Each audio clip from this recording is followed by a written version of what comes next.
नमस्कार दोस्तों, बहुत बहुत स्वागत अभिनंदन आपके अपने चैनल पे। और मैं हूं आपका एस्ट्रो मित्र डॉक्टर अनुराग तिवारी। दोस्तों, लंबे समय के बाद वीडियो लेके आ रहा हूं। लास्ट वीडियो हमारा 8 तारीख को आया था, 8 फरवरी को।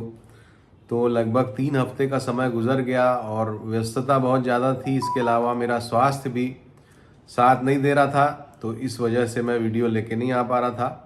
आज बहुत ज़्यादा ज़रूरी मुझे लगा वीडियो लेके आना, तो इसलिए ये वीडियो लेके आ रहा हूँ। और इसमें बहुत सारी बातों की हम चर्चा करेंगे। इसमें हम अभी की जो वर्तमान परिस्थितियां हैं, ईरान पे जो हमला हुआ, इज़राइल और यूएसए ने किया, उसकी बात करेंगे। खुमैनी की जिसमें मृत्यु हो गई है, तो ये कब तक चलेगा, इसका क्या भविष्य है। अरविंद केजरीवाल के ऊपर से और जो उनके साथी हैं उनके ऊपर से एलिगेशंस कोर्ट में हट गए, उसकी भी बात करेंगे कि उसका क्या फ़ायदा केजरीवाल को होता हुआ दिख रहा है या नहीं दिख रहा है। इसके अलावा चंद्र ग्रहण जो कि 3 मार्च को पड़ने वाला है, तो मेरा ये दायित्व है कि मैं आपको ज़रूर ग्रहण के बारे में बताऊं। तो शॉर्ट में आपको ग्रहण के बारे में बताऊंगा। और इसके अलावा जो अंगारक दोष सृष्टि में जिसका सृजन हुआ है, तो उसके क्या प्रभाव पड़ेंगे, क्या सावधानी रखना चाहिए, इसकी बात करूंगा। तो देर न करते हुए सबसे पहले शुरू करते हैं आज का वीडियो। और इसमें जो अमेरिका और इज़राइल ने जो हमला किया है ईरान के ऊपर, तो ईरान के ऊपर ये जो हमला है, ये युद्ध कब तक चलेगा। तो मेरा ये मानना है कि अक्टूबर 2026 तक ईरान की जो है शुक्र की अंतर्दशा चल रही है। और शुक्र जो है ईरान की कुंडली का मार्केश है, वृश्चिक लग्न की ईरान की कुंडली है। बहुत सारे दूसरे ज्योतिष कुछ कुछ और लग्न उसकी कुंडली का डिटेल पकड़ते हैं, लेकिन 1 अप्रैल 1979 12:01 रात में तेहरान, ये इनकी कुंडली है। और इसके हिसाब से गुरु में शुक्र का पीरियड इनका अक्टूबर तक चलेगा। और गुरु भी मार्केश हैं और शुक्र प्रबल मार्केश हैं, और शुक्र का जो पीरियड है ये अक्टूबर तक चलने वाला है। तो इसका मतलब है कि अक्टूबर तक जन धन की हानि। और अभी क्या है कि इनका शुक्र जो है वो जहाँ पर बैठा हुआ है, चौथे भाव में बैठा हुआ है, और वहीं पर से राहु का गोचर हो रहा है कुंभ राशि में। तो इस वजह से ये जो तेहरान है, जो ईरान है, ये लगातार कॉन्फ्लिक्ट पोजीशन पे यूएस के साथ रहा है। और ये स्थितियां अक्टूबर तक हमको रहती हुई दिखाई दे रही हैं। और इसमें ईरान का काफ़ी ज़्यादा नुकसान होता हुआ भी हमको दिखाई दे रहा है। तो ये हुई बात। इसमें मैंने आपको पहले ही बताया था कि ये जो अमेरिकन प्रेसिडेंट हैं डोनाल्ड ट्रंप, इनकी जो कुंडली है बहुत ही खराब है। और मैंने कहा था कि ये जो दो ग्रहण पड़ रहे हैं, तो चूंकि इनके दोनों चंद्रमा और सूर्य दोनों ग्रहण दोष से पीड़ित हैं, सूर्य और चंद्र दोनों के ग्रहण के दोष से इनके दोनों ल्यूमिनरीज पीड़ित हैं। इस वजह से ये व्यक्ति ऐसे समय पे इसी तरह की के डिसीजंस लेगा जिससे व्यापक जनधन की हानि होती है। तो इसमें अमेरिका की कुंडली भी देखना ज़रूरी है। और अमेरिका की कुंडली में अभी राहु का पीरियड चल रहा है, और राहु में शुक्र उनका भी चल रहा है। और राहु में शुक्र चूंकि धनु लग्न की और कुंभ राशि की कुंडली अमेरिका की जो हमारे पास है वो कुंडली है। और इसमें शुक्र शत्रु स्थान का मालिक बनता है, और शत्रुओं को इसलिए अमेरिका लगातार पीड़ा पहुंचा रहा है। और जुलाई 24 से जुलाई 27 तक राहु में शुक्र है। तो जुलाई 27 तक अपने शत्रुओं पे, चाहे वो व्यापार के जरिए, चाहे वो टैरिफ के जरिए, चाहे वो गोले बारूद के जरिए, यूएस जो है लगातार आक्रमणकारी रहेगा, ऐसा हमारा प्रिडिक्शन है। तो ये तो बात हो गई युद्ध की। और इसका मतलब है कि आगे युद्ध और भी भयानक रूप लेता हुआ हमको दिखाई देगा। 7-8 कंट्रीज में इसका प्रभाव फैल चुका है। तो अभी 11 तारीख तक, 11 मार्च तक इसके और भी ज़्यादा प्रभावी होने के संकेत हमको दिखाई दे रहे हैं। 11 मार्च से गुरु जो हैं वो मार्गी हो जाएंगे। और गुरु जब मार्गी होते हैं तो उनका शुभत्व बढ़ता है। तो उसके कारण ये सब जो विपरीत परिस्थितियां हैं उसमें हमें लगता है कि कुछ कमी आएगी 11 मार्च के बाद। तो ये था इस युद्ध के बारे में प्रिडिक्शन। अब आ जाते हैं दूसरे बिंदु पर, अरविंद केजरीवाल, जिनका हमने जैसा जैसा कहा था कि उनको जेल होगी, हालांकि वो सिटिंग चीफ मिनिस्टर थे, उसी समय पर उनको जेल हुई। अब अरविंद केजरीवाल को कोर्ट ने बरी कर दिया है। कोर्ट ने बोल दिया कि भाई इनका या इनके ग्रुप के किसी का भी कोई दोष नहीं था, कोई साक्ष्य नहीं मिले हैं, इस तरह का डिसीजन है। तो इसमें आप देखिए मीडिया को ने काफ़ी कवरेज दिया है और अरविंद केजरीवाल रोते हुए दिखाई दे रहे हैं। तो जो भी बुद्धिमान लोग हैं वो समझ गए होंगे कि मीडिया जो है आज के ज़माने में मीडिया जिसको कवरेज दे रहा है तो वो किसकी मंशा से दे रहा है और उसके पीछे क्या इंटेंशन है। तो मेरा ये मानना है कि अरविंद केजरीवाल या आम आदमी पार्टी के कोर्ट से बरी हो जाने से बहुत ज़्यादा कोई फ़र्क नहीं पड़ने वाला है। क्रेडिबिलिटी जो है वो पार्टी की काफ़ी कम हो चुकी है और उसको रीगेन करने के लिए उनको लंबा समय गुजारना पड़ेगा। अरविंद केजरीवाल जो है अभी शनि की दशा में, बुध की अंतरदशा में चल रहे हैं और बुध की अंतरदशा में भी कोई बहुत ज़्यादा इनका फ़ायदा नहीं होने वाला है। और उसके बाद फिर केतु आएगा। केतु उनके पंचम स्थान में बैठा है, बुध चतुर्थ स्थान में बैठा है, गुरु के साथ बैठा है, शुक्र के साथ बैठा है। तो पहले से शनि से थोड़ा बेहतर होगा। ये तो हमने पहले ही प्रिडिक्ट किया था कि शनि में शनि बहुत ही कचरा और ख़राब जाता है किसी का भी। तो शनि में तो वो एब्सकॉन्डिंग हो गए थे, यानी कि गुमनामी में चले गए थे। लेकिन अब शनि में बुध में फिर से वो चर्चा में रहेंगे, जनता के बीच आते रहेंगे, क्योंकि जनता के भाव में बुध है। लेकिन फिर से अपनी चीज़ों को रिगेन करने में अभी उनको बहुत वक्त लगेगा। अभी बुध, फिर केतु पंचम स्थान में बैठा है, फिर शुक्र वो भी चतुर्थ स्थान में बैठा है, फिर सूर्य जो कि थर्ड हाउस में बैठा है। तो ये जो समय है, मेरा ये मानना है कि 2029 के चुनावों के बाद ही इनको कुछ राहत मिलती दिखाई देती है जनता के दरबार में। और मेरा ये मानना है कि क्रेडिबिलिटी बनाने में समय लगता है, जैसे कि उन्होंने क्रेडिबिलिटी बनाई थी और आज वो दूसरों ने जो उनकी क्रेडिबिलिटी ख़राब की उस पर वो आंसू बहा रहे थे। लेकिन उन्होंने भी बहुत लोगों की क्रेडिबिलिटी ख़राब की है। तो कर्म जो है पीछा नहीं छोड़ता है। मैं बस यही कहना चाहूँगा, मेरी तरफ से उनको शुभेच्छाएं हैं कि वो अच्छा काम करें और जनता के दिल में फिर से अपनी जगह बनाएं। अब तीसरा जो मुद्दा है हमारा आज के वीडियो का, वो है चंद्र ग्रहण का। 3 मार्च को चंद्र ग्रहण लगने वाला है और इसका स्पर्श शाम को 6:07 पर होगा भारतीय समयानुसार। तो सूतक 9 घंटे पहले 9:07 से सवेरे लगेगा। दोस्तों ये चंद्र ग्रहण जो है दिखाई दे रहा है, तो इसके सारे नियम कानून जो चंद्र ग्रहण के फॉलो होंगे, यानी कि देवताओं को स्पर्श नहीं करना है, भगवान की पूजा पाठ नहीं करना है सूतक काल में। तो अपने घरों में पूजा आप 9 बजे के पहले कर लीजिए। भगवान को नहलाना है, स्नान कराना है, वो सब आप 9 बजे के पहले कर लीजिए और पूजा पाठ कंप्लीट कर लीजिए अपने धर्म स्थानों पे।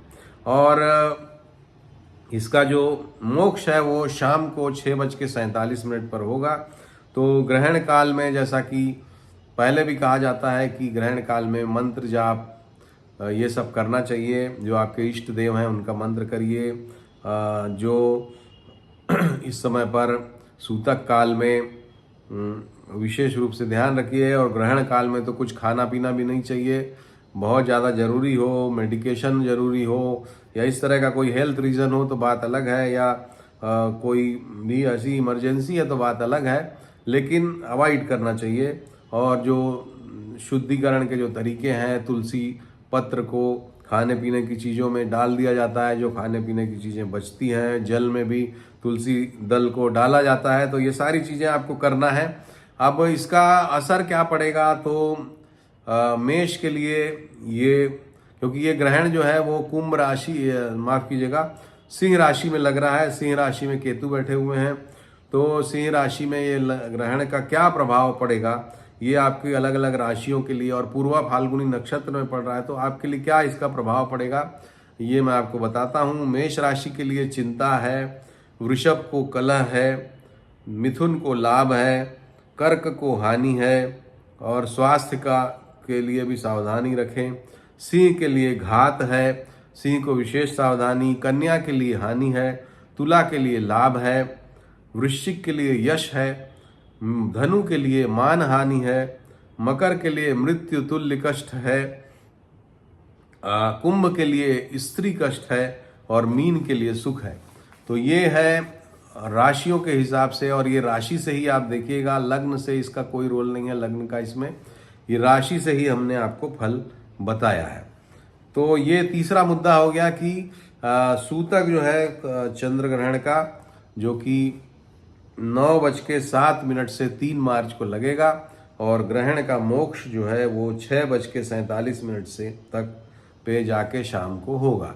तो इन बातों का ध्यान रखिए। ग्रहण काल में मन को शांत रखना चाहिए, मन में भय की भावना का सृजन हो सकता है, तो ज़्यादा उलट पुलट वाले काम डिसीजन अभी नहीं लेना है। ये जनरल आपके लिए मैं प्रिकॉशन आपको दे रहा हूँ। ये हो गई बात। अब चौथी बात जो है महत्वपूर्ण बात, वो है अंगारक दोष की बात। क्योंकि दोस्तों जब भी मंगल और राहु एक साथ आते हैं कुंडली में, जन्म कुंडली में आए या गोचर में आए, तो अंगारक दोष का सृजन होता है। और जैसा कि हम जानते हैं कि भाई मंगल जो है वो युद्ध का कारक है, मंगल ऑपरेशन का कारक है, मंगल जो है वो एक्सीडेंट्स का कारक है, अग्नि का भी कारक है मंगल। तो इन सभी चीज़ों में मंगल के प्रभाव में जब राहु का भी प्रभाव मिल जाता है, और राहु क्या है, राहु जो है वो छाया ग्रह है, राहु जो है असामान्य बढ़ोतरी है किसी भी चीज़ की, किसी भी चीज़ को इन्फिनिटिव टर्म्स में बढ़ा देने वाला प्लैनेट है राहु। तो राहु जब भी मंगल के साथ आता है तो क्रोध को बहुत ज़्यादा बढ़ा देता है, आपसी सामंजस्य को पूरा गड़बड़ा देता है, शक की भावना को बहुत बढ़ा देता है, शक में आदमी पागलपन की हरकतें करने लगता है, उल्टा सीधा बोलने लगता है, युद्ध की स्थितियों को जन्म दे देता है ये अंगारक दोष। और जैसा कि अभी युद्ध भड़क ही गया है, और ये जो अंगारक दोष है ये 2 अप्रैल तक है। 23 फरवरी को मंगल आए हैं राहु के साथ, और अभी तो राहु की तरफ बढ़ रहे हैं वो। अभी ये युद्ध जो है और भी ज़्यादा गहराएगा, और इसमें जो खास करके 11 मार्च तक तो बहुत ही विपरीत परिस्थितियों का आपको निर्माण होता हुआ दिखाई दे सकता है। किसी भी हद तक ये चीज़ें जा सकती हैं और डरावने टर्न ले सकती हैं ये चीज़ें। तो इस समय का ध्यान रखिएगा, और जो भी एयर ट्रैवल वगैरह कर रहे हैं उनको भी सावधानी, क्योंकि कुंभ राशि वायु तत्व की राशि है दोस्तों, और वहाँ पर राहु है, वहाँ पर मंगल है, वहाँ पर सूर्य भी है। तो वायुयान से संबंधित समस्याएं आ सकती हैं, वायुयान में कुछ खराबियां आ सकती हैं, या ये जो मिसाइलें चल रही हैं आकाश में, आसमान में, वायु में मिसाइलें, क्योंकि आग चल रही है, मंगल यानी आग, सूर्य यानी आग, और राहु यानी उस आग का भयंकर रूप। तो ये मिसाइलों के रूप में ये इधर से उधर आग के गोले फेंके जा रहे हैं, और ये परिस्थितियां और भी ज़्यादा गंभीर होती हुई दिखाई दे सकती हैं। और एयर ट्रैवल में भी आपको विशेष रूप से सावधानी रखिएगा। एयर ट्रैवल के बारे में आपको पहले भी मैं बता चुका हूं कि कैसे आपको चंद्रमा को देख के अपना एयर ट्रैवल प्लान करना है। तो उस वीडियो का लिंक मैं कोशिश करूंगा इसमें देने का, उसको आप देखिएगा। तो ये अंगारक दोष जो है दोस्तों, इसके पहले एक अंगारक दोष मुझे जो याद है बहुत ही खतरनाक, वो था 2021 में वो लगा था, वो भी फरवरी से अप्रैल तक लगा था वो अंगारक दोष। और तब वृषभ राशि में मंगल थे, वृषभ राशि में राहु थे, और वृषभ हमारे देश की लग्न है। तो उस समय आपको याद होगा कि कोरोना के कारण अनगिनत लोग काल कलवित हुए, अनगिनत लोगों ने अपनी जान गंवाई उस दोष की वजह से, क्योंकि मंगल और राहु का अंगारक दोष भारत की लग्न में को प्रभावित कर रहा था। लग्न यानी शरीर, लग्न यानी जनता का स्वास्थ्य।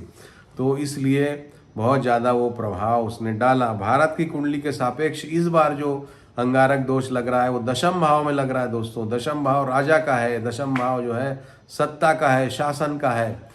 तो वहाँ पर हमको कुछ गड़बड़ियाँ दिखाई दे सकती है, वहाँ पर कुछ खतरे हम देख पा रहे हैं इस अंगारक दोष की वजह से। तो ये तो आने वाला समय बताएगा कि किस तरह का ये समय जाता है, लेकिन हमें लगता है कि दशम भाव यानी कि राज सत्ता, वहाँ पर संकट दिखाई देता है। दशम भाव यानी आसमान, ऊंचाई की जगह, तो ऊंची जगह से गिरना या ऊंची कोई चीज़ है लटक रही है वो गिर जाए, इस तरह के खतरे हैं। तो ऐसी जगहों में मत जाइए, ऊंचाई की जगहों से बचिए। कोई ऊंची जगह, कोई लटक रही चीज़ है उसके नीचे खड़े मत होइए। तो ये सारी चीज़ों का ध्यान आपको दोस्तों रखना इस अंगारक दोष में। तो अंगारक दोष जो है वो हम सभी को प्रभावित करेगा। हम सभी को विशेष रूप से जो मंगल वाले लोग हैं यानी कि मेष राशि, मेष लग्न, वृश्चिक राशि, वृश्चिक लग्न, इनको बहुत प्रभावित करेगा। इसके अलावा कुंभ राशि, कुंभ लग्न जिसमें ये बन रहा है उसको बहुत प्रभावित करेगा। इसके अलावा ये जिसके अष्टम भाव में बन रहा है यानी कि कर्क राशि, कर्क लग्न, उनको भी बहुत प्रभावित करेगा। ये जिसके चौथे भाव में बन रहा है यानी कि वृश्चिक लग्न, वृश्चिक राशि, उसको भी प्रभावित करेगा। इसके अलावा जिसके 12वें भाव में बन रहा है यानी कि मीन लग्न, मीन राशि, उनको भी प्रभावित करेगा। इन राशि वालों को बहुत सावधान रहने की ज़रूरत है। टेम्परामेंट को कंट्रोल में रखिए। उल्टा सीधा कुछ भी मतलब एक्साइटेड होने की ज़रूरत नहीं है इस समय पर। अगर आप अपना आपा खोएंगे तो आपको गंभीर नुकसान की परिस्थितियां हो सकती हैं। इसके अलावा आप सभी लग्न राशि वालों को जिसका जिसका मैंने नाम लिया, अपने स्वास्थ्य का भी ध्यान रखने की ज़रूरत है। इन्फेक्शंस बहुत जल्दी हो सकते हैं, आपको एलर्जी हो सकती है आपको। इसके अलावा काल सर्प दोष भी अभी बना हुआ है सृष्टि में। सारे ग्रह जो हैं वो राहु और केतु के बीच में फंसे हुए हैं। अभी कुंभ में राहु है, सिंह में केतु है, और बाकी के सारे ग्रह ये कुंभ से केतु मतलब राहु से केतु के बीच में सारे ग्रह भी फंसे हुए हैं। तो ये भी अपने आप में काल सर्प दोष, जैसा हमने बहुत पहले अपने वीडियो में वही 2021 के आसपास, 20 के आसपास बोला था कि ये जैसे रस्सी कसती जाती है चीज़ों को, वैसे ही ये काल सर्प दोष सारे ग्रहों को अपने अंदर समेट के उसको निचोड़ता जाता है, और इसमें आपको फंसा हुआ सा हर कोई व्यक्ति महसूस करता है। इस काल सर्प दोष की वजह से जिनकी कुंडलियों में काल सर्प दोष है, जिनकी कुंडलियों में चंद्रमा राहु से, सूर्य राहु से, केतु से पीड़ित है, उन लोगों को इस समय पर विशेष रूप से सावधानी रखने की ज़रूरत है। अन्यथा उनके जीवन में बड़ा उलटफेर, बड़ी चोट चपेट, एक्सीडेंट, इस तरह की घटनाएं आपको हो सकती हैं। तो बहुत सावधान। अननेसेसरी जिनकी कुंडली में काल सर्प दोष है, भैया अननेसेसरी ट्रैवल मत करिए, खतरे की जगह में मत जाइए, क्योंकि कुछ भी हो सकता है। आप कभी कल्पना नहीं कर सकते। अभी एक रोड एक्सीडेंट हमने उसका रील देखी, उसमें ट्रक जो है वो बीच में बाइफरकेशन है, इधर से एक साइड का ट्रैफिक है, इधर से आने वाला ट्रैफिक है। आने वाला ट्रक जो है बीच के बाइफरकेशन को तोड़ते हुए इस तरफ आ जाता है, और इधर से एक स्कॉर्पियो आ रही है, वो उससे जाके भिड़ जाती है। 4 लोग स्कॉर्पियो में बैठे थे, चारों की मृत्यु हो गई। तो कब कहाँ से समस्या आ जाए, ऐसे खराब समय में अवॉइड करना चाहिए। ट्रैवल वगैरह को अवॉइड करिए जितना हो सके, और एस्ट्रोलॉजी को मानिए, राहु काल को अपने ट्रैवल में अवॉइड करिए। इसके अलावा राहु के शांति मंत्रों का जाप करिए, राहु के दान करिए। ये सब YouTube से, हमारे ही पुराने वीडियोस से आप देख लीजिए। मंगल के लिए हनुमान जी की आराधना उपासना करिए। राम रामेति रामेति रमे रामे मनोरमे सहस्त्र नाम तत्तुल्यम राम नाम वरानने, या इस तरह का जो भी आपके इष्ट देव हैं उनका ध्यान करके ट्रैवल पर निकलिए। कहीं पर जाते हैं तो निकलिए। तो ये था आज का वीडियो, और आशा है कि आपको पसंद आया होगा। ये वीडियो पसंद आए या ना आए आपको, इसको ज़रूर शेयर करिए, क्योंकि इसमें अभी की जितनी इम्पॉर्टेंट बातें हैं, महत्वपूर्ण बातें हैं, अभी ग्रह जो है तरह तरह के खेल खेल रहे हैं और सभी तरह की बातों को कवर करते हुए हमने ये वीडियो बनाने का प्रयास किया है। तो आशा है आपको पसंद आया होगा। हमारे वीडियो अगर आपको पसंद आते हैं, हमारे वीडियो कंटेंट आपको पसंद आते हैं, बहुत अच्छा लगता है जब आप लिखते हैं कि आप वीडियो डालिए, आप सही प्रिडिक्शंस करते हैं, हम आपका वीडियो मिस कर रहे हैं, तो मुझे सच में बहुत अच्छा लगता है और लगता है कि जो भी हम मेहनत करते हैं वीडियो बनाने के द्वारा वो उसका प्रतिफल हमको मिल रहा है। तो इसी तरह से अपना आशीर्वाद बनाए रखिए। जिन लोगों ने हमारे वीडियो के चैनल को यानी इस चैनल को सब्सक्राइब नहीं किया है तो सब्सक्राइब का बटन दबाइए, घंटी के निशान को भी दबाइए ताकि हमारे वीडियो के लिंक आपको मिलते रहें और आप इसी तरह से लगातार हमारे वीडियोस देखते रहें। अगला वीडियो जल्दी ही लाने का प्रयास करूँगा। ईश्वर से आशा है कि जो मेरा पुराना रूटीन था हफ्ते में 1 वीडियो या कभी कभी 2 वीडियो, उसको फॉलो करता चलूँ। नमस्कार, अपना ध्यान रखिए, धन्यवाद और खूब खुश